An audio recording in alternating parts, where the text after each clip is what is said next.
Hello everyone, welcome to RM series and welcome to the channel. तो देखिए, last turn पर हम लोगों ने कैपेसिटी टू कॉन्ट्रैक्ट वाला टॉपिक कंप्लीट किया था। नेक्स्ट टॉपिक आता है आपका फ्री कंसेंट। इसके बारे में हम लोगों ने जो चैप्टर 1 पढ़ा था, चैप्टर 1 का मतलब नेचर ऑफ कॉन्ट्रैक्ट पढ़ा था, उसमें मैंने आपको बताया था। आज उसको हम लोग डिटेल में डिस्कस करते हैं। तो चलिए बगैर टाइम वेस्ट किए स्टार्ट करते हैं इसको।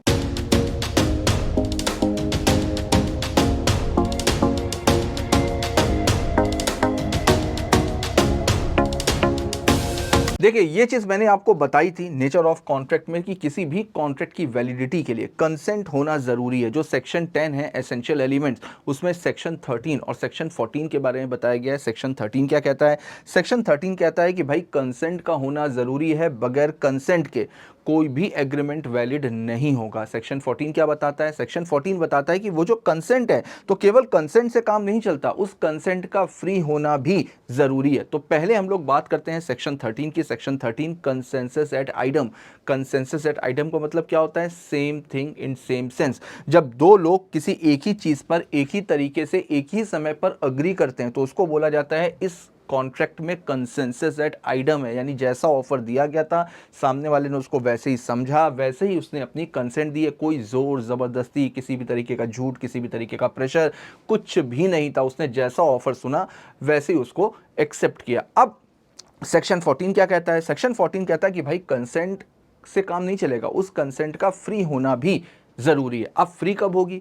फ्री तब होगी जब उसमें 5 एलिमेंट्स में से कोई भी एक एलिमेंट ना हो। अगर इन पांचों में से कोई भी एक एलिमेंट है तो फिर उस कंसेंट को फ्री नहीं माना जाएगा। कौन कौन सा? सबसे पहले coercion, undue influence, fraud, misrepresentation, mistake. इन पांचों में से अगर कुछ भी है कंसेंट में तो फिर उस कंसेंट को फ्री नहीं माना जाएगा। तो देखिए, तो सबसे पहले सेक्शन 13 बताता है कंसेंट के बारे में, जो बोलता है they agree upon same thing in the same sense.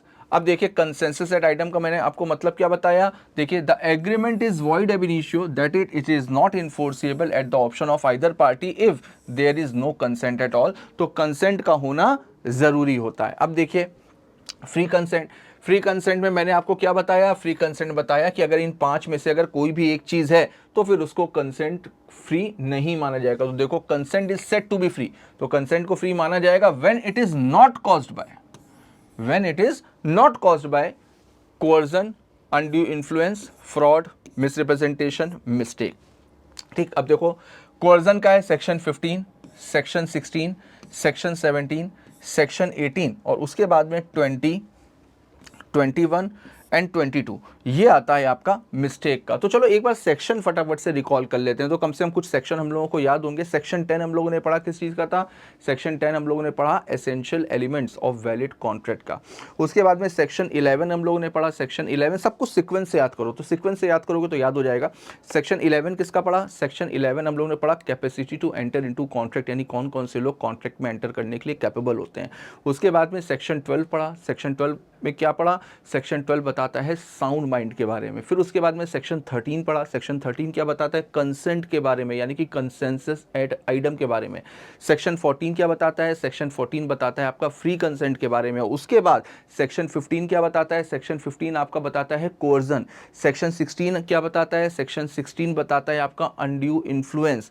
Section 17 क्या बताता है? सेक्शन 17 आपका बताता है फ्रॉड। सेक्शन 18 क्या बताता है? सेक्शन 18 आपका बताता है मिसरिप्रेजेंटेशन। उसके बाद में अब 18 के बाद गैप 19 और एक और है 19A, इन दोनों को छोड़ दो। सेक्शन 20, 21, 22 ये आपका बताता है मिस्टेक। अब मैंने कहा कि सेक्शन 19 और 19A छोड़ दो। क्यों छोड़ दो? 19 और 19A भी इसी से ही रिलेटेड है बेटा, लेकिन वो बताता है इफेक्ट के बारे में। वो बताता है इफेक्ट के बारे में कि जैसे अगर किसी भी कॉन्ट्रैक्ट में कोर्जन हुआ तो उसका इफेक्ट क्या होगा, अनड्यू इन्फ्लुएंस हुआ तो उसका इफेक्ट क्या होगा। तो इफेक्ट के बारे में बताता है सेक्शन 19 एंड 19A। तो देखो, ऐसे ही सेक्शन याद होगा। सेक्शन 10 से लेकर के सेक्शन 22 तक, सेक्शन 10 से लेकर के सेक्शन 22 तक ये सारे के सारे सीक्वेंस में। तो चलो देखते हैं एक बार। अब उसके बाद में देखिए, तो यहां पर तो खैर वही चीज बताई जा रही है, ठीक है। तो सबसे पहले आते हैं सेक्शन 15 में। सेक्शन 15 बताता है कोर्जन के मामले में। कोर्जन क्या होता है पहले उसको समझते हैं। कोर्जन का मतलब क्या होता है? कोर्जन का मतलब, अगर ऐसा कोई भी काम जिसको इंडियन पीनल कोड मना करता है। ऐसा कोई भी काम जिसको इंडियन पीनल कोड मना करता है, डराना, धमकाना, किसी की प्रॉपर्टी डिटेन कर लेने की धमकी देना, या किसी की प्रॉपर्टी को डिटेन कर लेना। अब ये सारे के सारे काम कर रहे हैं, क्यों कर रहे हैं? इस इंटेंशन के साथ में कर रहे हैं ताकि सामने वाली पार्टी हमारे साथ में कॉन्ट्रैक्ट में एंटर कर ले। यानी कि हम सामने वाले को इस तरीके से डरा रहे हैं, धमका रहे हैं, या उसकी प्रॉपर्टी को डिटेन करने की धमकी दे रहे हैं या डिटेन कर रहे हैं, और इन सब के पीछे हमारी इंटेंशन क्या है? इंटेंशन ये है कि वो हमारे साथ में कॉन्ट्रैक्ट में एंटर कर ले।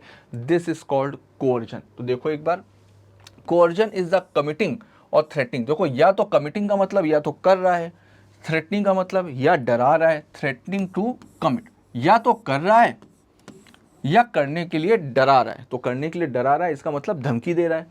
कोई भी ऐसा काम जिसको इंडियन पीनल कोड फॉरबिड करता है, यानी कि मना करता है, या द अनलॉफुल डिटेनिंग, किसी भी प्रॉपर्टी को अनलॉफुल तरीके से डिटेन कर रहा है, या डिटेन करने की धमकी दे रहा है, टू द प्रीजुडिस। प्रीजुडिस का मतलब क्या होता है? प्रीजुडिस का मतलब होता है harmful of any person whatever with the intention to enter into contract. तो ऐसा कोई भी काम कर रहे हैं या करने की धमकी दे रहे हैं जिसको इंडियन पीनल कोड में मना किया गया है, या किसी की प्रॉपर्टी को डिटेन कर रहे हैं या डिटेन करने की धमकी दे रहे हैं ताकि सामने वाले आदमी को नुकसान पहुंचे, इस डर से वो हमारे साथ में कॉन्ट्रैक्ट में एंटर करे। तो इंटेंशन किस चीज की होती है? इंटेंशन होती है कॉन्ट्रैक्ट में एंटर करने की। This is called coercion. देखो, coercion means compelling a person to enter into a contract under a pressure और threat. A person to whom money has been paid or anything delivered under coercion must repay or return it। ये चीज़ मैंने आपको शायद पहले भी बताई थी। एक होता है रेस्टिट्यूशन बेनिफिट। रेस्टिट्यूशन बेनिफिट का मतलब मैंने क्या बताया था? Getting back. सेक्शन 64 और सेक्शन 65 की बात करी थी। रेस्टिट्यूशन का मतलब गेटिंग बैक, यानी कि मैंने आपको बताया था कि वॉइड कॉन्ट्रैक्ट, वॉइडेबल कॉन्ट्रैक्ट, ठीक है, वॉइड कॉन्ट्रैक्ट और वॉइडेबल कॉन्ट्रैक्ट, इन दोनों में रेस्टिट्यूशन बेनिफिट अलाउड होता है। यानी अगर हमने कोई भी एडवांस पैसा दिया है या लिया है, अगर लिया है तो हमें वापस करना पड़ेगा, दिया है तो वो हमें वापस मिल जाएगा। This is called restitution benefit. तो बेटा, अगर किसी भी कॉन्ट्रैक्ट में कोर्जन है तो अग्रीव्ड पार्टी, अग्रीव्ड का मतलब जिसको डराया गया है, धमकाया गया, उसके पास में ऑप्शन होता है कि वो कॉन्ट्रैक्ट को कोर्ट में जाकर के बाद में कैंसिल भी करा सकता है, और अगर उसने कोई भी बेनिफिट लिया है तो वो वापस कर देगा, और अगर उससे पास से कोई चीज़ गई है तो वो उसको वापस मिल जाएगी। यानी कि रेस्टिट्यूशन बेनिफिट अलाउड होता है वॉइडेबल कॉन्ट्रैक्ट में। तो अगर किसी भी कॉन्ट्रैक्ट में coercion, undue influence, fraud, misrepresentation, ये सारी चीज़ें हैं, तो वहाँ पर कॉन्ट्रैक्ट के ऊपर इफेक्ट क्या होगा? वहाँ पर कॉन्ट्रैक्ट वॉइडेबल होगा और रेस्टिट्यूशन बेनिफिट मिल जाएगा। ये पढ़ हम लोग कोअर्जन रहे हैं, लेकिन मैंने आपको सारी चीज़ों में बता दिया एक्सेप्ट मिस्टेक। मिस्टेक के केस में नहीं होगा, मिस्टेक का केस अलग होता है, उसको अभी हम लोग आगे डिस्कस करेंगे। आगे देखिए, एग्जाम्पल देख लेते हैं एक बार। देखो, एक्स सेज टू वाई, अब एक्स वाई से कह रहा है आई शैल किल योर सन और I shall not return the document of title relating to your wife's property. तो या तो मैं बेटे को मार दूंगा या तुम्हारी वाइफ की प्रॉपर्टी के जो पेपर हैं मैं उसको वापस नहीं करूंगा जब तक तुम अपने घर को 5,000 रुपए में मेरे को बेच नहीं देते हो। तो अब आदमी इस तरीके की अगर धमकी देता है तो सामने वाला आदमी क्या करेगा? भाई मजबूरी है, आदमी अपने पहले बेटे को संभालेगा, अपनी वाइफ की प्रॉपर्टी को देखेगा या उससे लड़ेगा। तो वहां पर वाई ने बोला, Y says all right I shall sell my house to you for ₹5,000, do not kill my son और do not detain my wife's document of title. ठीक है, तो उसने बोला कि ठीक है भाई, तुम ऐसा मत करो, मैं साइन कर देता हूं। तो अब एक्स ने क्या किया है? एक्स ने कोर्जन यहां पर किया है। He can not therefore enforce the contract, however Y can enforce the contract if he finds the contract to his benefit. अब देखो, यहां पर जिसके साथ में गलत हुआ है ना, उसके पास में ऑप्शन है, जो मैंने आपको बोला ना, ऑप्शन टू एग्रीव्ड पार्टी। तो जो पार्टी बेटा अग्रीव्ड होती है,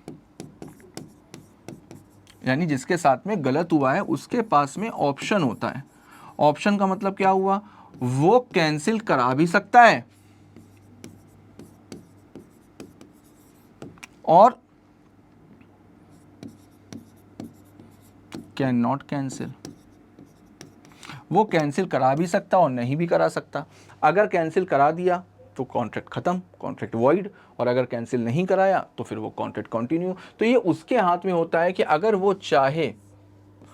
वो चाहे तो बेटा उसको इन्फोर्स भी रहने दे सकता है, और या अगर चाहे तो उसको कैंसिल भी कर सकता है। देखो, an agreement induced by coercion is voidable and not void. तो बेटा यहाँ पर वॉइडेबल होगा, वॉइड एग्रीमेंट यूज नहीं किया जाएगा, यहाँ पर वॉइडेबल होगा। ये चीज मैंने आपको पहले ही बताई हुई है। That means it can be enforced by the party coerced but not by the party using coercion। तो जिसके साथ में गलत हुआ है उसके पास में ऑप्शन होता है कि वो चाहे तो कंटिन्यू करे और चाहे तो उसको वॉइड करा दे, वॉइडेबल करा दे, लेकिन जो पार्टी कोर्जन कर रही है उसके पास में ऑप्शन नहीं होता है। आगे देखिए, अब देखो फीचर्स ऑफ कोर्जन देखते हैं।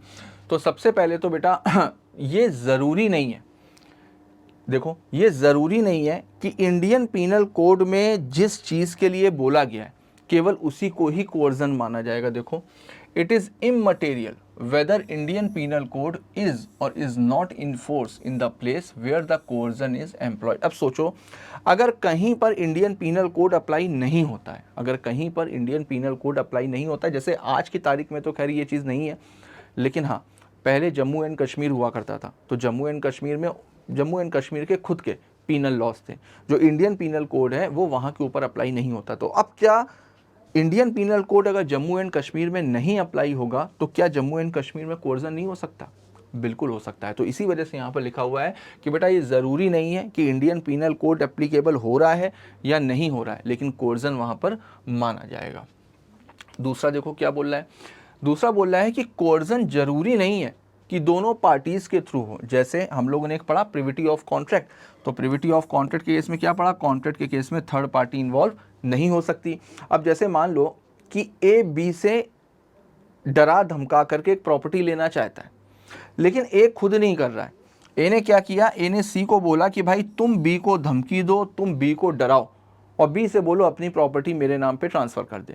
तो यहां पर देखो क्या इसको कोर्जन नहीं माना जाएगा? बिल्कुल माना जाएगा, बिल्कुल माना जाएगा। लेकिन अब यहां पर देखो कोर्जन थर्ड पार्टी की तरफ से प्रोसीड कर रहा है, तो यहां पर वही चीज मेंशन है कि it is not required that the coercion must proceed from the party to the contract, it may proceed from a third party also. मेरी बात समझ में आ रही है? अब देखो जिस तरीके से कोर्जन थर्ड पार्टी के थ्रू हो सकता है उसी तरीके से कोर्जन थर्ड पार्टी के लिए भी हो सकता है। जैसे अब ए बी को धमकी दे रहा है, ए बी को धमकी दे रहा है कि मैं तुम्हारे बेटे को नुकसान पहुंचा दूंगा, अपनी प्रॉपर्टी मेरे नाम पे कर दो। तो बेटा तो थर्ड पार्टी हो गया ना, कॉन्ट्रैक्ट तो ए और बी के बीच में हो रहा है, तो कोर्जन थर्ड पार्टी की तरफ से हो भी सकता है और थर्ड पार्टी को हो भी सकता है। देखिए, it is not necessary that coercion be immediately directed against the party whom it is intended to induce the enter into a contract. It may be directed against any third person whatever. Done है यहाँ तक? अब देखो अब coercion के case में intention क्या होती है? कोर्जन के केस में बेटा एक ही इंटेंशन होती है कि हम उसको इंड्यूस करें। इंड्यूस करने का मतलब उसके ऊपर इस तरीके से प्रभाव डालना, उसको इतना प्रभावित कर देना कि वो हमारे साथ में कॉन्ट्रैक्ट में एंटर कर ले। तो इसको आप ये भी बोल सकते हो कि पार्टी की इंटेंशन क्या होती है? इंटेंशन होती है ताकि वो हमारे साथ में कॉन्ट्रैक्ट में एंटर कर ले। ठीक, तो देखिए ये सारे फीचर्स थे कोर्जन के। अब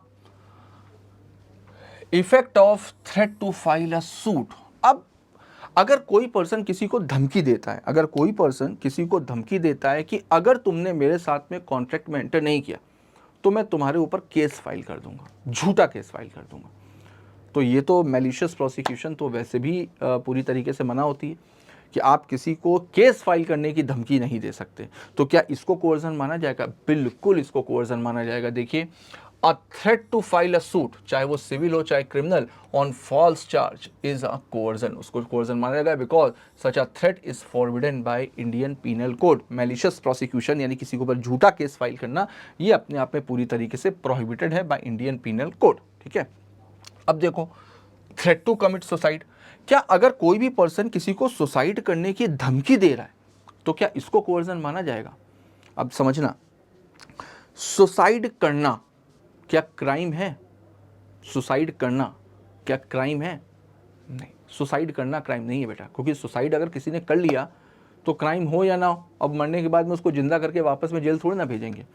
लेकिन अटेम्प्ट टू कमिट सुसाइड, ये क्राइम है।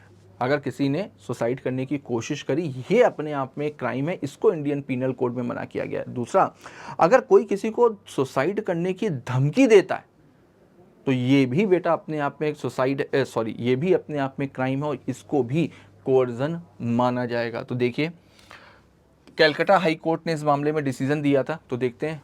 One committing suicide places himself और herself beyond the reach of the law and necessary beyond the reach of any punishment to.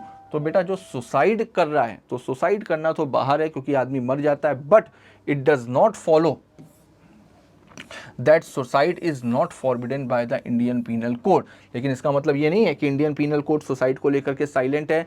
Section 306 of the IPC punishes abetment of suicide. Abetment का मतलब suicide करने की कोशिश करना। सो suicide करने की कोशिश करने को पनिश बोला गया है, वहां पर पनिश माना गया है। Section 309 punishes an attempt to commit suicide. Thus suicide as such is no crime, as indeed it cannot be, but its attempt is, its abetment too is, so it may very well be said that the IPC does forbid suicide. तो suicide अगर आदमी ने कर लिया तब तो भाई आदमी मर ही गया।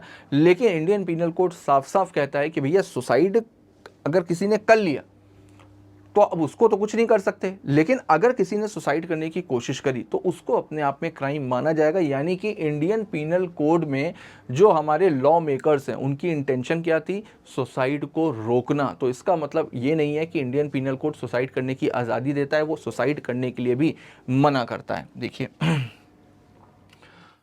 अब इसका इफेक्ट क्या होगा। A suicide and a threat to commit suicide are not punishable, but an attempt to commit suicide is punishable under Indian Penal Code. It does not mean both are permitted by IPC. तो बेटा suicide करना या किसी को हम suicide करने की केवल धमकी दे रहे हैं तो इसको तो पनिशेबल नहीं बोला गया, लेकिन इसका मतलब ये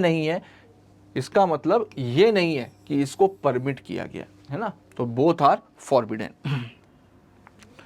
अब देखो ड्यूरेस वर्सेस कोअर्जन, ये आपके में नहीं है बेटा, ये आपके सिलेबस में नहीं है, ठीक है। इफेक्ट ऑफ कोर्जन, अब सेक्शन 19 देख लेते हैं। मैंने आपको बताया कि सेक्शन 19 इफेक्ट बताता है, तो कोर्जन का इफेक्ट क्या होगा। देखिए effect, option of the aggrieved party to avoid the contract in cases of coercion. तो जैसा कि मैंने बताया कॉन्ट्रैक्ट वॉइडेबल होगा at the option of the party whose consent was so obtain. तो जिसकी कंसेंट ली गई है उसके पास में ऑप्शन है कि वो कॉन्ट्रैक्ट को कैंसिल करवा सकता है।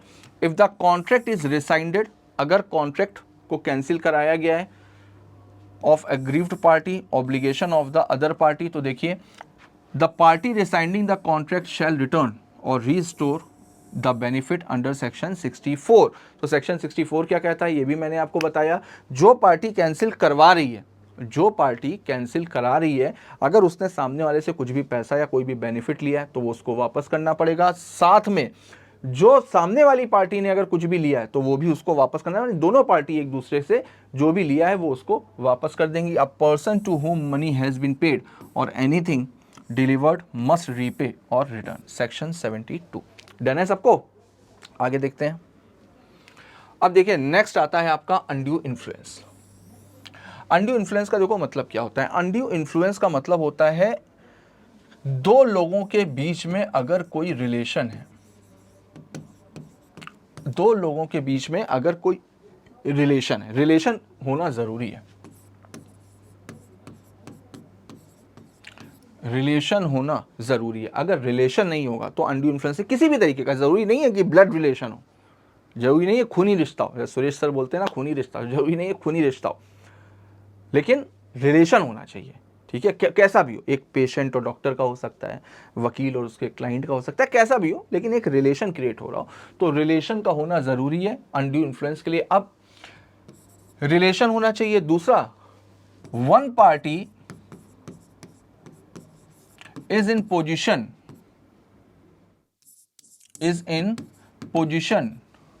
to dominate the will of other यानी एक पार्टी उस पोजीशन पर है कि वो सामने वाले की विल को डोमिनेट कर सकती है। अब विल को डोमिनेट करने का मतलब जैसे डॉक्टर और पेशेंट है, तो जो डॉक्टर अपने पेशेंट को बोलेगा तो क्या पेशेंट उसमें अपना दिमाग लगाएगा क्या? भाई डॉक्टर ने बोला है कि ये दवाई सुबह शाम खानी है, तो आप डॉक्टर को ये थोड़ा ना बोलोगे कि भाई हमको साबित करके दिखाओ, कौन सी किताब में तुमने पढ़ा है कि ये दवाई सुबह शाम खानी है, अगर मैं केवल सुबह सुबह खा लूँ या मैं सुबह दोपहर शाम खा लूँ ये नहीं खा सकता। आप डॉक्टर से बहस नहीं करो, आप डॉक्टर के ऊपर ट्रस्ट करते हो कि जो डॉक्टर बोल रहा है वही आपको करना पड़ेगा। तो यहां पर डॉक्टर उस पोजीशन पर है ना जहां पर वो आपकी विल को डोमिनेट कर सकता है। ठीक, तो सबसे पहले तो रिलेशन होना चाहिए। दूसरा, एक पार्टी उस पोजीशन पर होनी चाहिए जहां पर वो सामने वाले की विल को, यानी कि उसकी इच्छा को, उसकी मर्जी को डोमिनेट कर सकती है। और दूसरा, वो अपनी पोजीशन को डोमिनेट कर रही है, क्यों कर रही है?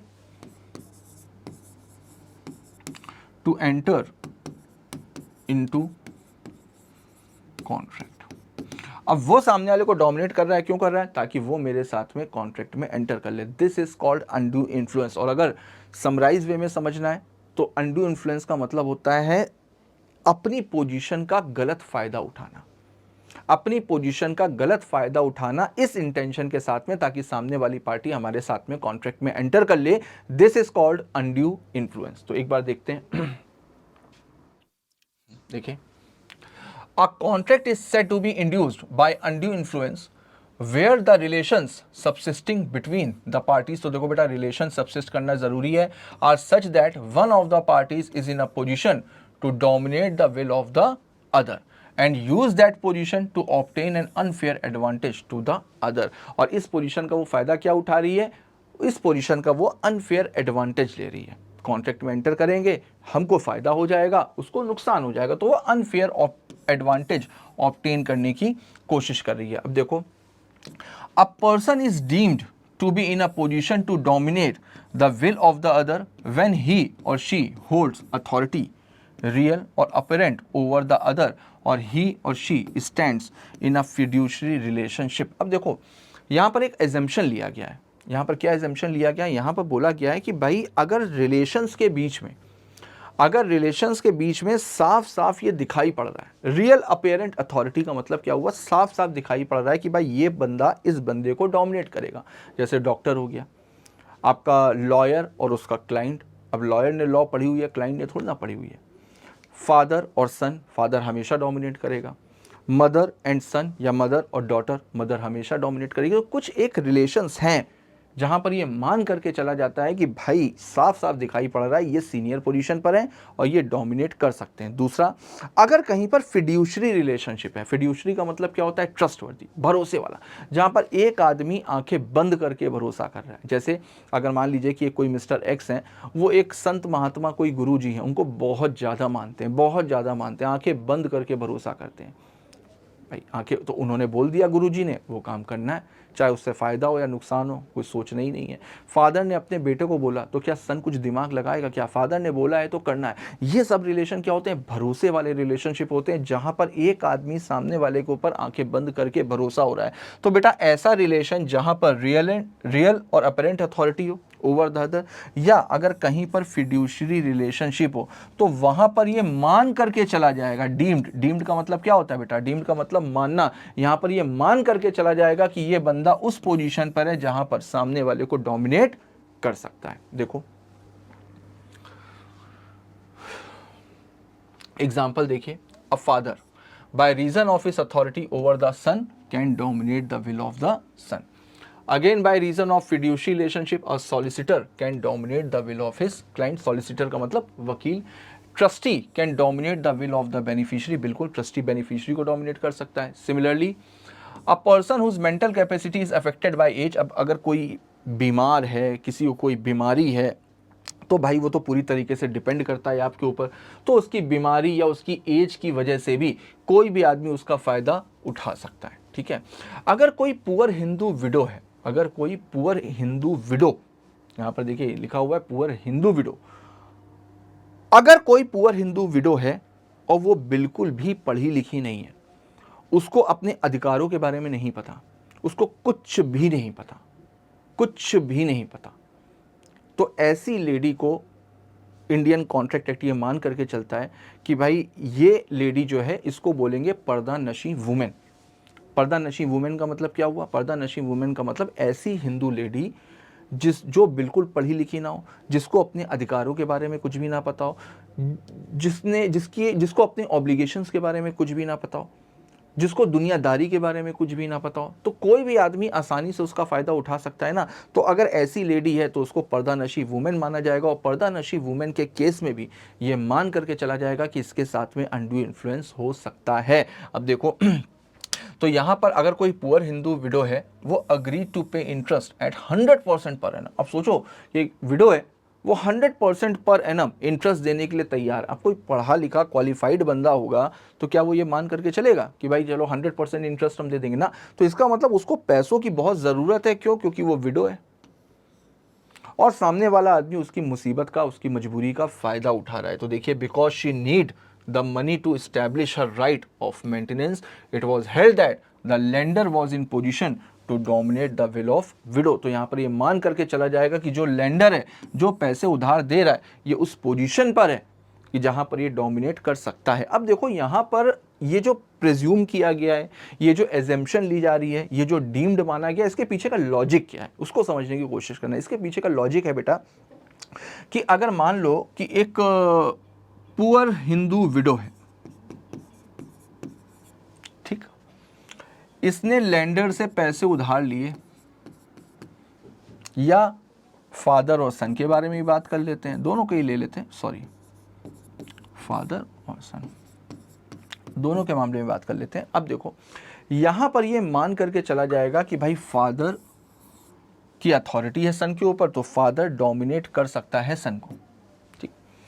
हिंदू विडो है, ज़्यादा इंटरेस्ट दे रही है, तो ये मान करके चला जाएगा कि लेंडर डोमिनेट करता है विडो को। अब कानून तो ये मान करके चलता है कि भाई इसने इनको डोमिनेट किया होगा। कानून ये भी मान करके चलता है कि फादर ने बेटे को डोमिनेट किया होगा। अब लेंडर कह रहा है भाई मैंने तो डोमिनेट ही नहीं किया, आप कैसे मान करके चल रहे हो? तो जज बोलेगा भाई कानून में लिखा हुआ है कि ये डीम्ड है, हम ये मान करके चल रहे हैं कि इसके साथ में अनड्यू इन्फ्लुएंस हुआ। अगर तुमने नहीं किया है तो तुम साबित करो। यानी कि बर्डन ऑफ प्रूफ यानी कि साबित किसको करना पड़ेगा? साबित करना पड़ेगा लेंडर को कि उसने अनड्यू इन्फ्लुएंस नहीं किया है। उसी तरीके से अगर सन कह रहा है कि फादर ने उसके साथ में अनड्यू इन्फ्लुएंस किया है, तो कोर्ट ये मान करके चलेगा कि सन सही बोल रहा है, किया होगा क्योंकि इसकी अथॉरिटी है। लेकिन फादर ने नहीं किया अगर, तो फादर को ये साबित करना पड़ेगा कि भाई मैंने अनड्यू इन्फ्लुएंस नहीं किया है। मेरी बात समझ में आ रही है? तो इस वजह से प्रिजम्पशन का बेनिफिट है, और प्रिजम्पशन से ये पता चलता है कि भाई जज तो ये मान करके चलेगा कि ऐसा है, लेकिन अगर सामने वाली पार्टी कह रही है कि ऐसा नहीं है तो फिर आप साबित करो। ठीक है, डन है? तो चलो आगे देखते हैं। अब देखो presumption as to domination of will. तो देखिए, अगर किसी की सामने वाले के ऊपर पूरी तरीके से अथॉरिटी है, जैसे master and servant, parent and child, ITO and SSC. ITO का मतलब इनकम टैक्स ऑफिसर, और एसएससी यानी जिसको टैक्स फाइल करना है, सॉलिसिटर एंड बेनिफिशियरी यानी वकील और उसका क्लाइंट, फिड्यूशरी रिलेशन यानी कि ट्रस्टवर्दी रिलेशन। देखो, spiritual Guru and his disciples यानी कि जो गुरु महात्मा संत वगैरह होते हैं वो और उनके शिष्य, यहाँ पर फिड्यूशरी रिलेशनशिप होता है, ट्रस्टवर्दी जैसा कि मैंने एग्जाम्पल दिया था। दूसरा, अगर किसी की एज ज़्यादा है, कोई मेंटल इश्यूज़ हैं, किसी के साथ में बीमारी है, तो फिर वहाँ पर मान करके चला जाता है कि जो मेडिकल अटेंडेंट है वो पेशेंट की मजबूरी का फ़ायदा उठा सकता है। तो बेटा ये जितने भी केसेस हैं ना, इसमें प्रिजम्पशन लिया जाएगा कि भाई इनके साथ में गलत हुआ होगा। अब साबित किसको करना पड़ेगा? सामने वाली पार्टी को। क्लियर है सबको? आगे देखते हैं। अब देखते हैं एग्जाम्पल, एक बार देख लेते हैं। A spiritual guru induced his chela to donate all his property to his ashram and said that in return of it he will certainly get salvation। Okay, तो यहाँ पर एक गुरु जी ने अपने चेले को बोला कि भाई अगर तुम सारी की सारी प्रॉपर्टी मेरे नाम पे कर दोगे तो तुम्हें मोक्ष की प्राप्ति हो जाएगी। वो तो बेचारा वैसे ही मर जाएगा सारी की सारी प्रॉपर्टी देने के बाद में। तो यहाँ पर सीधे सीधे है कि भैया चेले ने कर भी दिया, चेले ने गुरु जी की बात मान भी ली कि ठीक है भैया मोक्ष की प्राप्ति हो जाएगी। तो यहाँ पर साफ साफ केस है अनड्यू इन्फ्लुएंस का, और अनड्यू इन्फ्लुएंस है तो यहाँ पर भी बेटा उसको वॉइडेबल कराया जा सकता है। डन है। अब इसी तरीके से देखो, एक लाडली प्रसाद वर्सेस कर्नाल डिस्टिलरी कंपनी में 1963 में सुप्रीम कोर्ट ने एक डिसीजन दिया था। देखो, the burden of proving that such contract was not induced by undue influence lies upon the person in a position to dominate the will of the other. तो देखो same वही चीज़ है जो मैंने बताई। सुप्रीम कोर्ट ने यहाँ पर बोला है कि भाई अगर आपने अनड्यू इन्फ्लुएंस नहीं किया है तो आप साबित करो, वरना कोर्ट तो ये मान करके चलेगा कि इन लोगों के साथ में अनड्यू इन्फ्लुएंस हुआ है। देखते हैं आगे। अब देखो कहाँ कहाँ पर प्रिजम्पशन नहीं लिया जाएगा। देखो, no presumption of domination of will, landlord और टेनेंट। अब लैंडलॉर्ड और टेनेंट में टेनेंट कह रहा है कि लैंडलॉर्ड ने अनड्यू इन्फ्लुएंस किया है, कोर्ट टेनेंट की बात नहीं मानेगा, कोर्ट टेनेंट से कहेगा साबित करो। तो इन रिलेशन में बर्डन ऑफ प्रूफ किसके ऊपर होगा? इनके ऊपर होगा। जहां पर प्रिजम्पशन नहीं है तो वहां पर अगर आप किसी के ऊपर आरोप लगा रहे हैं तो आपको साबित भी करना पड़ेगा, यानी यहां पर टेनेंट को साबित करना पड़ेगा। देखो, creditor and debtor, husband and wife other than पर्दा नशी। तो मैंने अभी आपको बताया पर्दा नशी वुमेन के केस में प्रिजम्पशन लिया जाता है, लेकिन अगर नॉर्मल हस्बैंड और वाइफ है तो वहां पर नहीं लिया जाएगा, प्रिंसिपल एंड एजेंट। अब देखो, पर्दा नशी वुमेन, हालांकि ये मॉड्यूल में आपके नहीं है, लेकिन अगर आप पीवाईक्यूज देखोगे तो पीवाईक्यूज में कहीं ना कहीं इससे रिलेटेड कुछ क्वेश्चन पूछे गए हैं, तो एक बार एक्स्ट्रा भी पढ़ लेते हैं तो कोई इससे नुकसान नहीं है। देखो, बर्डन ऑफ प्रूफ किसके ऊपर रहेगा? सामने वाले के ऊपर। अब सामने वाला कैसे साबित करेगा? तो बेटा सामने वाला इस तरीके से साबित करेगा कि वो पहले तो ये साबित करे कि उसने हर एक चीज full disclosure is made to the pardanashin women.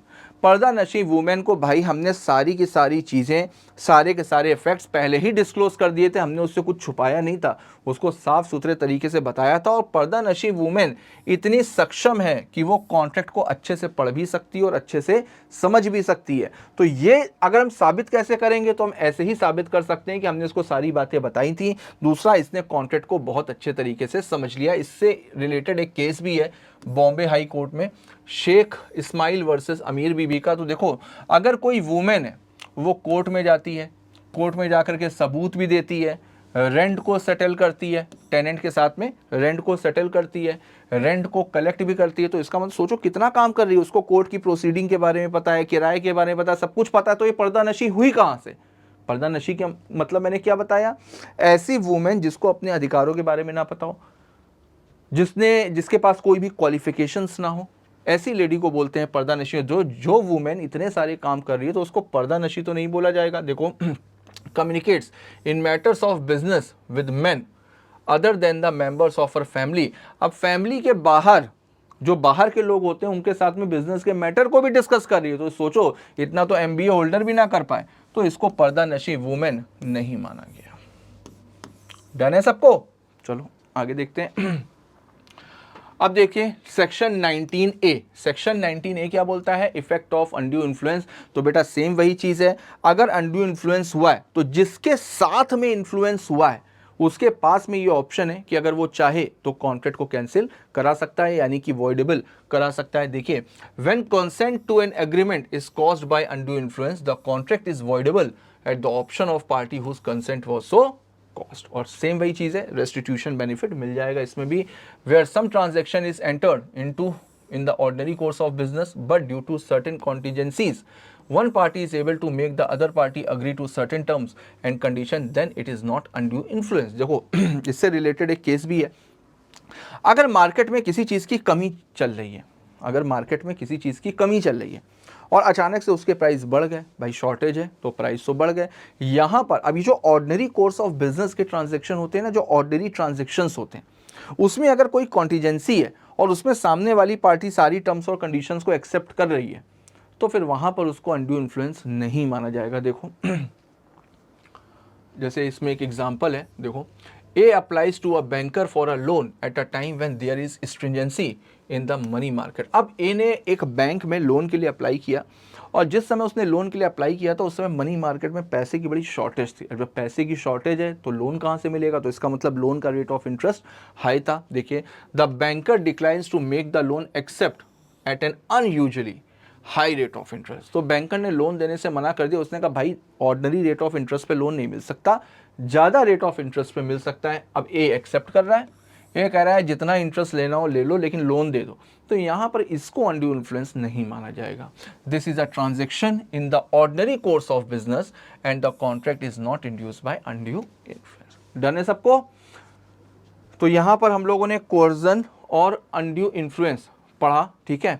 अब नेक्स्ट टॉपिक है मेरे ख्याल से, हाँ सेम वही है जो अभी मैंने आपको बताया। देखिए, रिब्यूटिंग द प्रिजम्पशन। अब प्रिजम्पशन को कैसे रिब्यूट करेंगे, यानी कि कैंसिल करेंगे, यानी जहां जहां पर प्रिजम्पशन लिया जा रहा है कि इस पार्टी ने अनड्यू इन्फ्लुएंस किया होगा, तो वहां पर प्रिजम्पशन को कैसे रिब्यूट किया जाएगा। तो सेम वही चीज है बेटा जो मैंने आपको बताया। तो देखो, presumption as to domination of will can be rebutted if it is prove that the dominating party made full disclosure of all facts. जो वीकर पार्टी थी उसको सारे के सारे फैक्ट्स पहले ही डिस्क्लोज कर दिए थे।